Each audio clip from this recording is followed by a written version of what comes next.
ಭಾರತ ಈಗ ಅಕ್ಷರಶಃ ಒಂದು ದೊಡ್ಡ ಓವೆನ್ ಆಗ್ಬಿಟ್ಟಿದೆ. ಈ ಬೇಸಿಗೆಯಲ್ಲಿ ಬಿಸಿಲು ಕೇವಲ ಬಿಸಿಲಲ್ಲ, ಅದೊಂದು ಬೆಂಕಿಯ ಜ್ವಾಲೆ.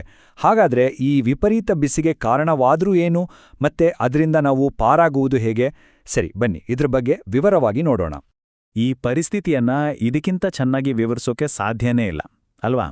ಫ್ಯಾನ್ ತಂಪಾದ ಗಾಳಿ ಕೊಡೋ ಬದಲು ನೇರವಾಗಿ ಮುಖಕ್ಕೆ ಬಿಸಿ ಗಾಳಿಯನ್ನೇ ಎರಚಿದ್ರೆ ಹೇಗಿರುತ್ತೆ? ಮನೆಯೊಳಗಿದ್ರೂ ಅಡುಗೆ ಮನೆಯ ಓವನ್ ಮುಂದೆ ನಿಂತಾಗುತ್ತೆ. ಹೌದು, ಓವನಿಂದ ಈಗ ಏರ್ ಫ್ರೈಯರ್ಗೆ ಪ್ರಮೋಷನ್. ಈ ಬಿಸಿಲು ನಮ್ಮನ್ನು ಹೊರಗಡೆಯಿಂದ ಮಾತ್ರ ಸುಡ್ತಿಲ್ಲ, ಒಳಗಿನಿಂದಲೂ ಫ್ರೈ ಮಾಡ್ತಿದೆ ಅನ್ನೋ ಹಾಗೆ ಭಾಸವಾಗ್ತಿದೆ. ಇದೇನೋ ತಮಾಷೆ ಅಲ್ಲ, ಇದು ಲಕ್ಷಾಂತರ ಜನರ ಅನುಭವದ ಮಾತು. ಇದನ್ನೊಮ್ಮೆ ಕಲ್ಪನೆ ಮಾಡ್ಕೊಳ್ಳಿ. ಡ್ರೈಯರ್ ಹಾಕದೇನೆ ವಾಷಿಂಗ್ ಮಷೀನ್ ಒಳಗೆ ಹೋಗದ ಬಟ್ಟೆಗಳು ಒಣಗೋಗ್ತಿವೆ ಅಂದ್ರೆ ಪರಿಸ್ಥಿತಿ ಎಷ್ಟು ಗಂಭೀರವಾಗಿದೆ ಅಂತ. ಬಿಸಿಲಿನ ತೀವ್ರತೆ ಎಷ್ಟಿದೆ ಅನ್ನೋದಕ್ಕೆ ಇದಕ್ಕಿಂತ ದೊಡ್ಡ ಸಾಕ್ಷಿ ಬೇಕಾ? ಸರಿ, ಇಷ್ಟೆಲ್ಲ ಫನ್ನಿ ಕಂಪ್ಯಾರಿಸನ್ ಆಯ್ತು. ಈಗ ಸ್ವಲ್ಪ ಸೀರಿಯಸ್ ವಿಷಯಕ್ಕೆ ಬರೋಣ. ನಿಜವಾಗಿಯೂ ಭಾರತದಲ್ಲಿ ಇಷ್ಟೊಂದು ಬಿಸಿಲು ಯಾಕೆ ಹೆಚ್ಚಾಗ್ತಿದೆ? ಇದರ ಹಿಂದಿನ ಕಾರಣಗಳೇನು ಅಂತ ಈಗ ನೋಡೋಣ. ಇದು ಬರೀ ಫೀಲಿಂಗ್ ಅಲ್ಲ, ಇದು ಫ್ಯಾಕ್ಟ್. ದೇಶದ ಹಲವಾರು ಭಾಗಗಳಲ್ಲಿ ತಾಪಮಾನ 45 ಡಿಗ್ರಿ ಸೆಲ್ಸಿಯಸ್ಗಿಂತ ಹೆಚ್ಚಾಗ್ತಿದೆ. ಇದು ಕೇವಲ ಅಹಿತಕರ ಅಲ್ಲ, ನಮ್ಮ ಆರೋಗ್ಯಕ್ಕೆ ತುಂಬನೇ ಅಪಾಯಕಾರಿ. ಈ ಪ್ರಶ್ನೆಗೆ ಉತ್ತರ ಸ್ವಲ್ಪ ಕಾಂಪ್ಲೆಕ್ಸ್ ಆಗಿದೆ.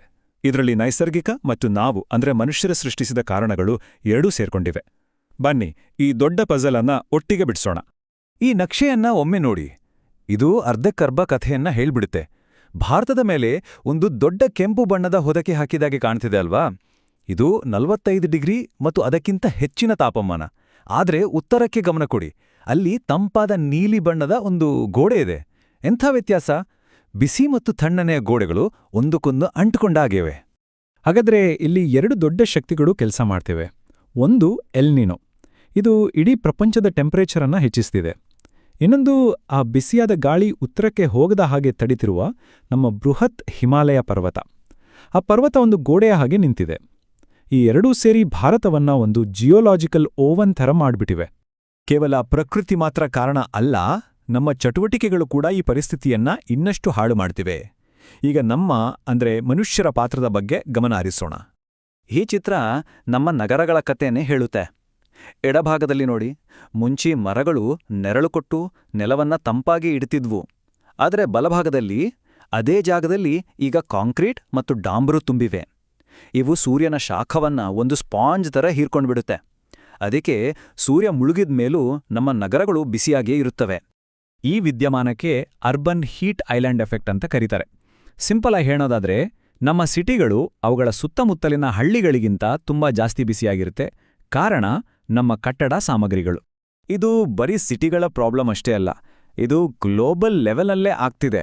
ನೋಡಿ, ತಿಳಿ ಬಣ್ಣಗಳು ಅಂದ್ರೆ ಹಿಮ ಮತ್ತು ಹಸಿರು ಸೂರ್ಯನ ಬೆಳಕನ್ನ ಕನ್ನಡಿಯಲ್ಲಿ ಪ್ರತಿಫಲಿಸಿದ ಹಾಗೆ ವಾಪಸ್ ಕಳಿಸ್ತವೆ.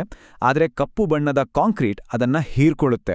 ನಾವು ಹೆಚ್ಚು ಹೆಚ್ಚು ಕಾಂಕ್ರೀಟ್ ಕಾಡುಗಳನ್ನು ಕಟ್ಟಿದ ಹಾಗೆ ಭೂಮಿಯನ್ನೇ ನಾವು ಒಂದು ಕನ್ನಡಿಯಿಂದ ಕಪ್ಪು ಬೋಡಾಣಿ ಬದಲಾಯಿಸ್ತಾ ಇದ್ದೀವಿ. ಇದರಿಂದ ಇಡೀ ಭೂಮಿಯೇ ಬಿಸಿಯಾಗ್ತಿದೆ. ಸರಿ, ಪ್ರಾಬ್ಲಮ್ ಏನು ಅಂತ ಗೊತ್ತಾಯ್ತು. ಈಗ ಸೊಲ್ಯೂಷನ್ ಕಡೆ ನೋಡೋಣ. ಈ ಬೆಂಕಿಯಂತಹ ಬಿಸಿಲಿನಿಂದ ಪಾರಾಗೋಕೆ ಕೆಲವು ಸಿಂಪಲ್ ಮತ್ತು ಪ್ರಾಕ್ಟಿಕಲ್ ಟಿಪ್ಸ್ ಇಲ್ಲಿವೆ. ಸರಿ, ಈಗ ಕೆಲವು ತಕ್ಷಣದ ಜುಗಾಡ್ ಪರಿಹಾರಗಳು. ಮೊದಲನೆಯದು ಟ್ಯಾಗ್ ಟೀಮ್ ಕೂಲಿಂಗ್ ಅಂದ್ರೆ ರೆಸ್ಲಿಂಗ್ ದರ. 2 ಒದ್ದೆ ಬಟ್ಟೆಗಳನ್ನ ಫ್ರೀಜರ್ನಲ್ಲಿಡಿ, ಒಂದನ್ನು ಬಳಸುವಾಗ ಇನ್ನೊಂದು ಕೂಲ್ ಆಗ್ತಿರುತ್ತೆ. ಎರಡನೆಯದು ಕುತ್ತಿಗೆ ಸುತ್ತ ಒಂದು ಒದ್ದೆ ಬಟ್ಟೆ ಹಾಕ್ಕೊಳ್ಳಿ, ಇದು ಪರ್ಸನಲ್ ಎಸಿ ಇದ್ದ ಹಾಗೆ. ಕೊನೆಯದಾಗಿ ಕಿಟಕಿಗಳಿಗೆ ಅಲ್ಯೂಮಿನಿಯಂ ಫಾಯಿಲ್ ಹಾಕಿ ಸೂರ್ಯನ ಬೆಳಕನ್ನ ಬ್ಲಾಕ್ ಮಾಡಿ. ಸ್ವಲ್ಪ ವಿಚಿತ್ರ ಕಾಣ್ಬೋದು, ಆದರೆ ಪಕ್ಕಾ ವರ್ಕ್ ಆಗುತ್ತೆ. ಆದರೆ ಇವೆಲ್ಲ ತಾತ್ಕಾಲಿಕ. ಲಾಂಗ್ ಟರ್ಮ್ ಸೊಲ್ಯೂಷನ್ ಬೇಕಲ್ವಾ? ಅದಕ್ಕೆ ನಾವು ಸಮಸ್ಯೆಯ ಮೂಲಕ್ಕೆ ಕೈ ಹಾಕಬೇಕು.